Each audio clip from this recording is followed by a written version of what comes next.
Hello everyone, this is Lisa Andrus, Psychic Medium, and this is your weekly reading for January 27th to February 1st. Today I am using the Life Purpose Oracle cards by Doreen Virtue. And as always, I have pre-shuffled the deck, and I will just draw these cards at random and trust that there is no wrong answer, and my hands are divinely guided to take the cards that I take. And then before I do that, I just want to say what my guides are urging me to say is that, yeah, you may hear in my voice I have a little bit of a head cold right now, and they want me to keep the message to this simple, but sometimes when we don't pay attention to our own needs, things happen to our body, and maybe it is just a little head cold that slows us down and forces us to take care of ourselves. I've been pretty hard on myself lately with just had some stress that I've actually brought on myself I work a day job. I have a schedule where I come home at night and I write, and I feel like even though I'm self-published, I want to meet the deadline that I told my readers that I'd meet. But sometimes you need to take some time for yourself. And when I wrote Gifted, it took me a year on and off to write. And sometimes it's hard to see that the end result will happen, but even though it took me a year because I didn't have all the time I wanted to write it, it still got done, and the end result was still the same. So, they're encouraging us to just take some time off and take some time for ourselves when our lives feel overwhelming, even if we feel like we have no room to give, because sometimes you get something like a head cold that just kind of, forces you to take care of yourself. And if you don't, you might not get better or healthy as quickly, okay? So, I'm going to draw 3 cards, as I said before.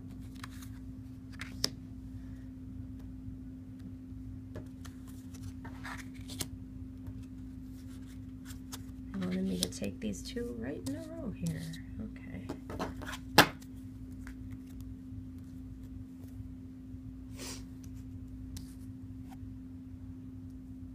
All right, this is our Monday, Tuesday card. And this card is crystals. Your connection to crystals and gemstones is a channel for healing energy. The first thing I hear is Lemuria. And Lemuria was an ancient society that existed before Atlantis. And the Lemurians healed with crystals, and I believe also in Atlantis and some of the older cultures. I have lots of crystals around me. I can't say that I'm an expert in what all of them are called, but sometimes I'll go to a place where they're selling crystals or rocks and just kind of go to where I feel guided. I love agates. That's just my favorite. I wrote a little bit about that in my book, and then it's funny because my sun sign is Gemini, and I recently read that is a stone of the Gemini, so I guess that seems to be consistent. But to not forget that crystals have healing power, to not forget to bathe the crystals that you do have in the moonlight when the full moon comes up, and to know that they have healing power. They also want me to tell you I always carry a handful of crystals in my purse, just the ones that I feel guided to. So I can guarantee you there are always a couple agates in there.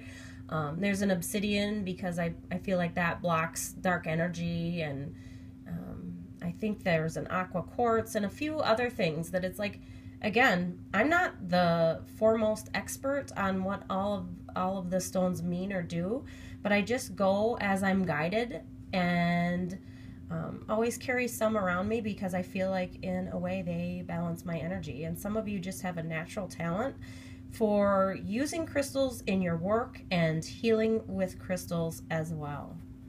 And maybe part of your purpose is to somehow incorporate that into your healing practice. Okay, so our Wednesday, Thursday card is Let Go. Walk away from this situation in order to resolve it. The first thing I'm hearing is drama. That some of us listening to this have a little bit of an attachment to drama. And so I feel like there are some relationship push and pulls or little, disagreements. And for some of you, this even means detox. You know, I feel like it's a large time to detox certain things. I personally have been going to another energy healer that I know, and I've wondered too if part of the little head cold that I have is part of the detox that's coming as a result of the healings.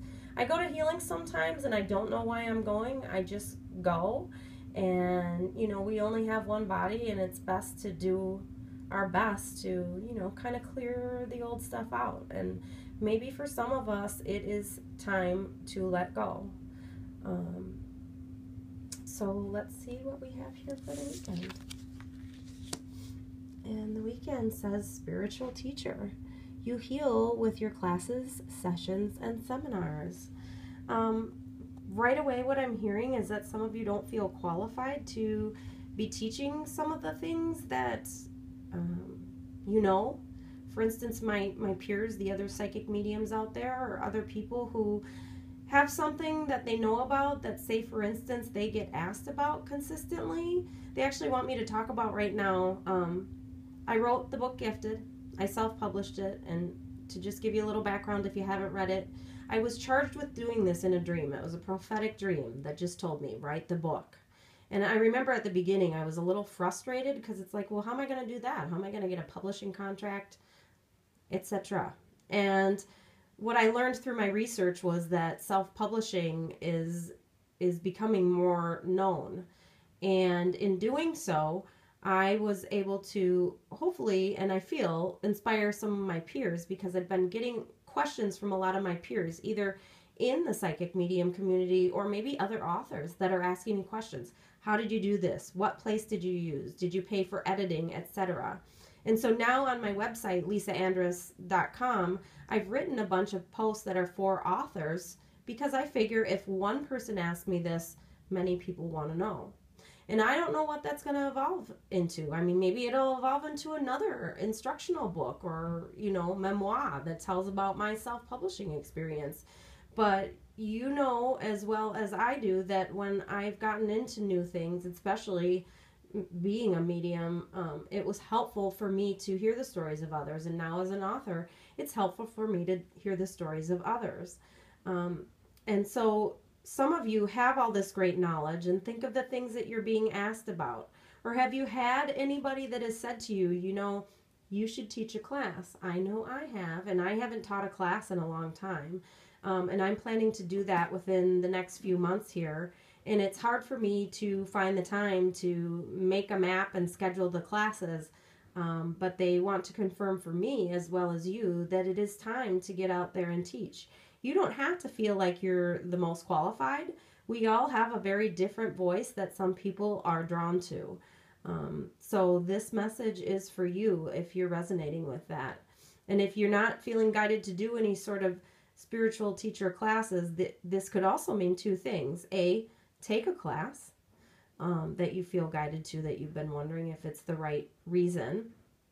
And then B, you're a spiritual teacher just in your being, in being open to, you know, some new and enlightened ideas. So it looks like it's going to be a good week. You know, we're still at a point where we're in winter here in the Northern Hemisphere.